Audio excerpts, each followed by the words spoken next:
Alright, hey everybody, how are y'all doing? And welcome to another video about realistic trades.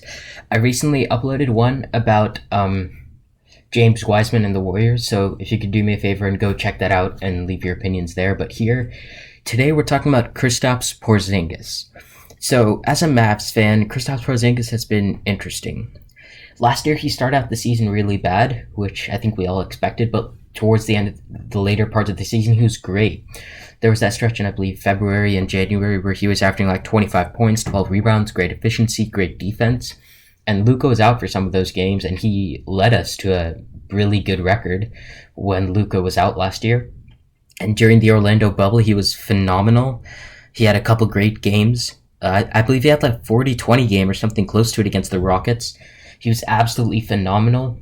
He was really good in the games he played against the Clippers, but we all know he tore his meniscus in that series and missed the rest of it, which the Mavs eventually lost. I still believe if Kristaps Porzingis wasn't ejected in Game 1 and if he was healthy, we could have won that series, but that's a complete what-if, so it doesn't really matter. So anyway, so this year, he started out the season a little late because of his torn meniscus, and he was just kind of bad. His numbers are pretty good, like 20 and 9 on pretty good efficiency, but if you saw him play, he couldn't move that well. He was a complete liability on defense. He wasn't a great, he was averaging only around 1 block per game. And especially at come playoff time, I think he averaged maybe 13 points, 5 rebounds, and terrible efficiency in the playoffs. And it was terrible, absolutely terrible. Luka was doing everything he could to will the team to win, but he was awful. So, anyway, it looks like his time in Dallas might be done. Although personally, as a Mavs fan, in my opinion, if the Mavs can't find a good trade for him, then they should just keep him. This is going to be his first completely healthy offseason in a while, and it looks like he wants to get better and have a bigger role, and Luka wants him to have a bigger role, so just kind of developing him and see if maybe he can get back to his all-star level. But, yeah. So, we'll start with relatively obvious one. This one is a Ben Simmons trade. Ben Simmons also was god-awful in the playoffs. All of his liabilities. He's still a pretty good defender, but he can't hit a free throw for his life. He can't be aggressive on offense for his life. So, why don't you just swap him and Porzingis, right? So the trade would obviously be Ben Simmons to the Mavs, Kristaps Porzingis to the Sixers, and then you probably throw in another asset like a Tyrell Terry, and maybe a future lottery. You have Tyrell Terry, Kristaps Porzingis, Ben Simmons, and then you maybe also throw in instead of a Tyrell Terry, you throw in a Josh Green. Will this work? Yep, okay. So, obviously, I don't think this would be the exact trade, but this is a basis for it. Kristaps Porzingis and some minor assets for Ben Simmons. So, in terms of the Mavericks, I think this is intriguing, but I'm just not sure about it. Ben Simmons obviously still has really good potential, but especially late in games where you have a guy where you might have him and Luka on the floor, both of them would have to shoot free throws and make them, which neither of them have shown the capability to do in the playoffs so far. And Ben Simmons is obviously another guy who is a really ball-dominant player and hasn't shown the ability to be effective off ball. But maybe Mavs can just put him in the dunker spot, have him there, and then have him be a pick-and-roll partner for Luka, which I think could be lethal, especially if you got shooters like Hardaway or Kleber, Finney Smith on the outside, where you can run a pick-and-roll, get it to Ben Simmons, make him penetrate and kick it out to a shooter, or vice versa. And that could be effective, but then again, you're paying $33 million to a guy for that to be his only role, that and good defense. So, how is it really worth paying him $33 million and giving up Kristaps? But we'll see. I think it's an intriguing fit. It could definitely work out, but it's like a 35% chance it works out great, 65% chance that it just doesn't work at all. So yeah, that's the first trade idea. Now the next trade idea is it's going to be another one that I've kind of seen floating around just a little, which I think could be mildly intriguing. So it's the Hornets give their 2021 first round pick, and where's he? Oh, actually,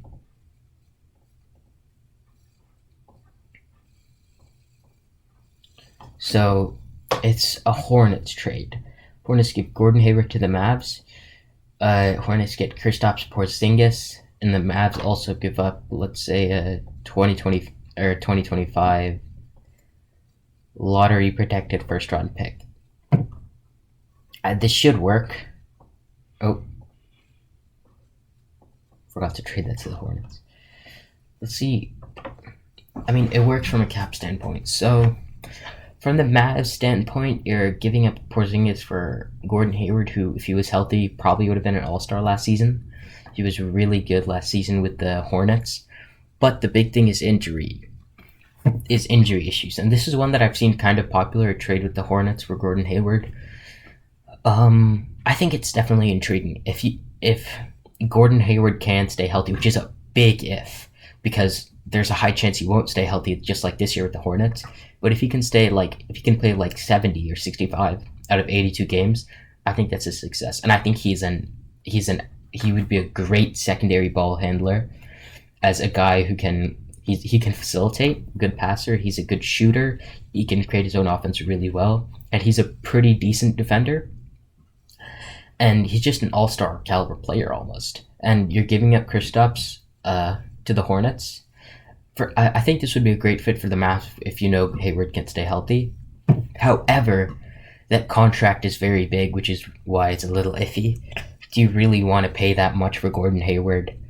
You're obviously going to have a bunch of good role players around him, which you can get in free agency, but you're also paying Luka the Supermax, so you're not sure. But for the Hornets, they get obviously a first-round pick in the future, which you like, and they're getting Kristaps, who maybe if the Hornets are looking to move on from a veteran in Hayward and get a younger player, they could get Kristaps, and you could have him as a partner, offensive partner for LaMelo. Kristaps, again, he has a healthy offseason. Maybe you think you can kind of salvage him and get his offensive game back to where it was, even in the 1920 season. If you can get his offense back to that level, then I think that's a good trade for the Hornets. All right. Now let's switch it up. Let's go to the San Antonio Spurs. So this is another one that I've seen floating around. You get Porzingis to the Spurs. The Mavericks get Derek White, Jakob Poeltl, and a 2024 top 10 protected first. Oh, let me adjust the trade, make sure that pick goes to the Mavs. But yeah. So if you're the Mavericks, you're at this, it's kind of like a dump for Porzingis. You're getting Jakob Poeltl, who can be a service, who was a really good defender last year. His advanced stats are really good, and he was a really solid starter for the Spurs. I think he could be a decent starting center for you, or like a sixth man. You're getting Derek White, who I think he averaged like 15 points. He probably had his best season of his career last year. You hope he's a good defender, obviously. He's a pretty solid shooter. You hope that he can turn into something really great down the line. You're saving just about $8 million, which you might be able to get another pretty solid player in free agency. You're getting a future first round pick, which I think is kind of important, especially because the Mavs don't really have a ton of picks, partly due to Porzingis. So for the Mavs, I think this isn't exactly if I'm a Mavs fan, I'm not sure I'm happy with this trade. I'm not sure I'm happy about this trade because neither of these players, Jakob Poeltl or Derek White, have shown potential to be as good as Porzingis was. Which is why, personally, I'd rather pass on this trade, but I think it's an intriguing idea. And as for the Spurs, you're kind of rebuilding now. You're letting DeRozan go. You're building around, DeJounte Murray, Keldon Johnson. I believe they have a pick this year, whoever they pick there. But yeah, you're letting Jakob Poeltl go. you're letting Derek White go and you're building around Kristaps. I think with that Spurs staff with Popovich, Becky Hammond, he could definitely turn his career around there and become a really great player with them. Which I wouldn't be surprised at all if this were to happen. All right, now let's move on to our next trade. And this one will be with the Sacramento Kings. So, the Kings are an intriguing fit, I think.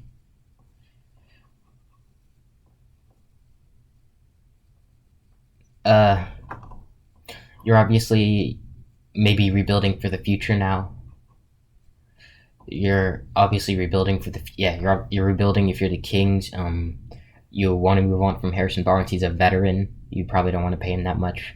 Marvin Bagley, maybe you've just completely given up on him, and you're getting Porzingis, who you think you can salvage. I think he'd be really pretty solid with De'Aaron Fox. That would be a good fit if Porzingis can stay healthy. You're getting a second round pick in the future. And with the Mavs, you're getting Harrison Barnes, who obviously used to play with the Mavs. And I think in Sacramento, he's turned himself into a really great role player. He averaged about 17 points, 7 rebounds, and 4 assists last year, which is really, really good. And you can pair him with Luka Doncic. Maybe you can get another free agency acquisition, like, for example, Mike Conley, although I heavily doubt it, or Richaun Holmes to add the Sacramento trio to your team. And I think Harrison Barnes would be a really solid, really good starter and solid contributor. He's a pretty good defender, just is all around a really great player. And then Marvin Bagley, maybe you think if the Mavs that you can kind of salvage him.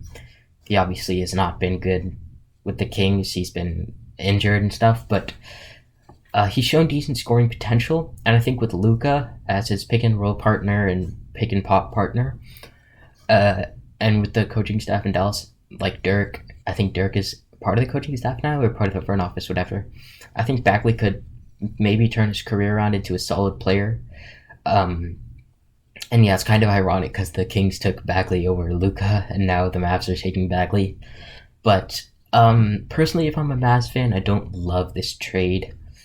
I'd rather pass on this, especially because you're not getting another guy with the potential to be an all-star unless Bagley can somehow be an all-star.